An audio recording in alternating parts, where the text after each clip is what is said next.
ইরানে যুক্তরাষ্ট্র ইসরায়েলের যৌথ হামলার পর বিশ্বজুড়ে মিশ্র প্রতিক্রিয়া দেখা গেছে। রাশিয়া ও চীন এই হামলাকে আন্তর্জাতিক নিরাপত্তার জন্য হুমকি বলছে। অন্যদিকে যুক্তরাষ্ট্রের মিত্ররা ইরানকেই দায়ী করছে। মধ্যপ্রাচ্যের দেশগুলো সতর্ক করে বলছে, এই সংঘাত আরও ছড়িয়ে পড়লে অস্থিতিশীল হয়ে উঠতে পারে পুরো অঞ্চল।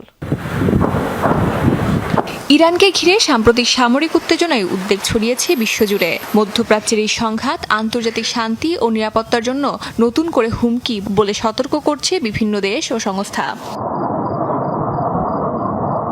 যুক্তরাষ্ট্র ইরান আলোচনায় মধ্যস্থতাকারী ওমান জরুরি যুদ্ধবিরতির আহ্বান জানিয়েছে।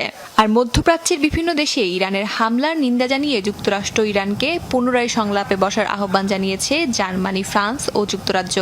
জাতিসংঘের নিরাপত্তা পরিষদের জরুরি বৈঠক চেয়েছেন ফরাসি প্রেসিডেন্ট ইমানুয়েল ম্যাক্রন। তীব্র প্রতিক্রিয়া জানিয়েছে মধ্যপ্রাচ্যের দেশগুলোও। নিজ দেশে হামলার পাল্টা জবাব দেওয়ার কথা জানিয়েছে কাতার, সংযুক্ত আরব আমিরাত, বাহরাইন, কুয়েত ও সৌদি আরব। অন্যদিকে তুরস্ক বলছে উত্তেজনার সূচনা হয়েছে যুক্তরাষ্ট্র ইসরায়েলের হামলার মাধ্যমে। কূটনৈতিক সমাধানের আহ্বান জানিয়েছে ভারত, পাকিস্তান ও চীন।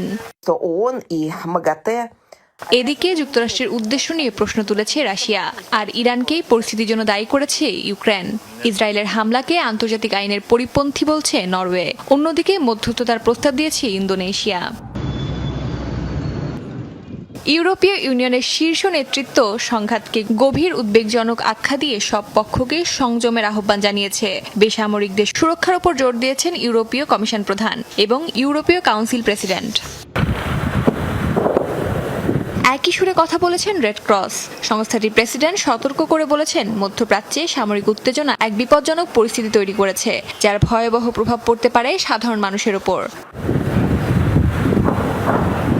বিশ্ব বিভক্ত হলেও একটি বিষয়ে প্রায় সবাই একমত, এই সংঘাত আরও বিস্তৃত হলে তার প্রভাব শুধু মধ্যপ্রাচ্যেই নয়, ছড়িয়ে পড়বে বৈশ্বিক রাজনীতি ও অর্থনীতিতেও। অস্মিতা বিশ্বাস, যমুনা নিউজ।